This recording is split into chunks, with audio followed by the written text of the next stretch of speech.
Britain ने भारत के ऊपर 150 साल राज किया, भारत को लूटा, भारत को एक्सप्लॉइट किया। उसी ब्रिटेन के कुछ कंपनीज में, जिनको ब्रिटिश क्राउन ज्वेल्स बोलते हैं, उसमें आज भारतीय कंपनीज इन्वेस्ट कर रही है। उसमें आज भारत इन्वेस्ट कर रहा है। सुनने में बहुत अच्छा लगता है, लेकिन ये इमोशनल डायलॉग नहीं है। ये प्योर नंबर्स है, जो मैं अभी आपको बताऊंगा। आपको पता है वहां पर कितनी कंपनियां काम कर रही है जो इंडियन है? 1197।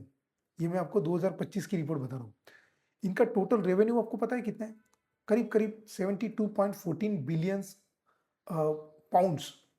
और ये कंपनियां मिलकर वहां पर कितना एम्प्लॉयमेंट दे रही है, कितना रोजगार दे रही है आपको पता है? करीब करीब 1,26,720 लोगों को वो रोजगार दे रही है। इतना ही नहीं, जितनी भी फास्टेस्ट ग्रोइंग इंडियन कंपनीज है, उन्होंने अकेले वहां पर 32.6 बिलियन का टर्नओवर किया है।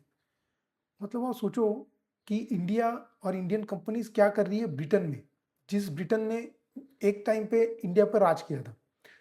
ये सिर्फ इन्वेस्टमेंट की बात नहीं है, ये स्ट्रॉन्ग इकोनॉमिक प्रेजेंस है ब्रिटेन की अर्थकारण में। और ये एक लॉन्ग टर्म स्ट्रैटेजी है भारत की। मैं आपको इसको सेक्टर वाइज समझाता हूँ।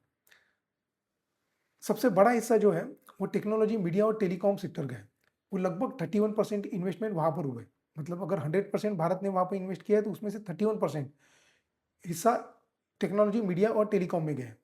इन्फोसिस और विप्रो जैसी कंपनियां यूके में AI, cloud computing, cyber securities और फिनटेक में इनोवेशन सेंटर्स चला रही है। ये यूके के बैंक्स को, रिटेलर्स को और गवर्नमेंट डिपार्टमेंट्स का एक डिजिटल बैकबोन संभाल रही है।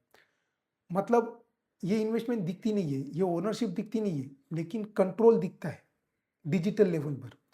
दूसरा सेक्टर जो बड़ा है वो है फार्मास्यूटिकल्स एंड केमिकल। इसमें करीब करीब 22% इन्वेस्टमेंट भारत की तरफ से हुआ है। इंडियन फार्मा कंपनीज यूके में लाइफ साइंस इकोसिस्टम में पूरी तरीके से एक्टिव है। वो रिसर्च, मेडिसिन, मैन्युफैक्चरिंग और एक्सपोर्ट में काफ़ी स्ट्रांग रोल निभा रही है। तीसरा सेक्टर है फाइनेंशियल। फाइनेंशियल सर्विसेज में करीब करीब 9 से 10% का इन्वेस्टमेंट है। लंदन दुनिया का बड़ा फाइनेंशियल हब है और इंडियन बैंक्स और फिनटेक कंपनियां कॉर्पोरेट बैंकिंग और इन्वेस्टमेंट सर्विस में काम कर रही है। अब मैं आपको सबसे इंटरेस्टिंग पार्ट बताता हूँ। आपको याद होगा 2008 में टाटा ग्रुप ने जैगवार ले लिया था, लैंड ओवर में ले लिया था। तो जैगवार और लैंड ओवर ये एक्चुअली ब्रिटिश कंपनी थी ही नहीं, उन्होंने वो अमेरिकन कंपनी को बेच दी थी, फोर्ड मोटर्स को। फिर फोर्ड मोटर्स से टाटा ग्रुप ने एक्वायर कर ली। उस टाइम लोगों को लगा कि ये रिस्की है और ये कभी भी प्रॉफिटेबल डील नहीं हो सकती। लेकिन टाटा ग्रुप ने इसके बाद R&D में हेवी इन्वेस्टमेंट की, यूके फैक्ट्रीज को पूरी तरीके से अपग्रेड कर दिया और ब्रांड को फिर से प्रॉफिटेबल बना दिया और जिंदा कर दिया। आज Jaguar land rover Indian ownership में तो है, लेकिन वो प्राउडली ब्रिटिश है। आज पूरी दुनिया इस चीज को एक केस स्टडी की तरह ले रही है, केस स्टडी की तरह उसको स्टडी कर रही है। 2007 में टाटा ग्रुप नहीं, टाटा स्टील ने कोरस ग्रुप को एक्वायर किया था, अगर आपको याद हो। उस समय ये दुनिया की सबसे बड़ी फॉरेन डील्स में से एक थी। इस डील से जो हजारों जॉब्स यूके से जाने वाली थी वो बच गई।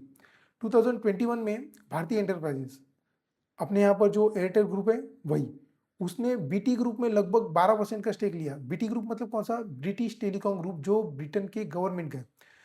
बीटी ग्रुप यूके में ब्रॉडबैंड नेटवर्क और 5G रोल आउट के लिए बहुत इंपॉर्टेंट है। जैसे यहाँ पर जियो और एयरटेल चलाते हैं। ये सिर्फ इन्वेस्टमेंट नहीं था, ये एक स्ट्रैटेजिक इन्फ्लुएंस है। ये सब अचानक नहीं हुआ, ये हुआ है ब्रेग्जिट के बाद। जब पाउंड कमजोर हो गया, तो ब्रिटिश असेट इंटरनेशनल इन्वेस्टर्स के लिए ये अफोर्डेबल हो गए सारी चीजें। तो इंडिया जैसी फास्ट ग्रोइंग इकोनॉमी के लिए तो ये गोल्डन अपॉर्चुनिटी थी। आज ओनरशिप हिस्ट्री से डिसाइड नहीं होती। आज पूरा गेम जो है वो कैपेबिलिटी का है। कैपिटल किसके पास है उसके ऊपर सारी चीजें डिपेंड करती है। और कैपिटल होने के बावजूद भी लॉन्ग टर्म विजन का होना बहुत जरूरी है। इसी के ऊपर आज पूरी गेम डिपेंड करती है। मेरी राय में ये एक सिर्फ जो आपको बता रहा हूँ वो बिजनेस स्टोरी नहीं है, ये ग्लोबल पावर शिफ्ट की एक साइलेंट स्टोरी है। पूरा ग्लोबल पावर आज धीरे धीरे शिफ्ट हो रहा है वेस्ट से ईस्ट में। वेस्ट में यूरोपियन कंट्रीज आती थी, ब्रिटेन आता था और अमेरिका भी इसमें शामिल हो जाता था। लेकिन आज जब मैं बता रहा हूँ कि ग्लोबल पावर शिफ्ट हो रही है ईस्ट में, इसका मतलब वो भारत की तरफ शिफ्ट हो रही है। वो चाइना की तरफ शिफ्ट हो रही है। पहले एक्सपांशन वेस्ट से डेवलपिंग कंट्रीज की तरफ होता था, आज यही investment emerging countries, emerging economies की तरफ से एडवांस नेशंस में हो रहा है। तो आप ये फर्क साफ दिख रहा है कि एग्जैक्टली हो क्या रहा है। आज पावर, जिसको हम लोग पावर कहते हैं, वो सिर्फ मिलिट्री या टेरिटरी से नहीं आती। पावर आती है कैपिटल मूवमेंट से, जो भारत ये चीज़ कर रहा है, कॉर्पोरेट ओनरशिप से, जो भारत की कंपनीज कर रही है, और टेक्नोलॉजी कंट्रोल से, जो भारत में भर भर के है। इतिहास क्वाइटली मैं आपको बता रहा हूँ पलट चुका है। इस बार फ्यूचर लिख रहा है इंडियन कैपिटल, इस बार फ्यूचर लिख रहा है स्मार्ट प्लानिंग इंडिया की, और इस बार फ्यूचर लिख रहा है global integration. Thank you so much.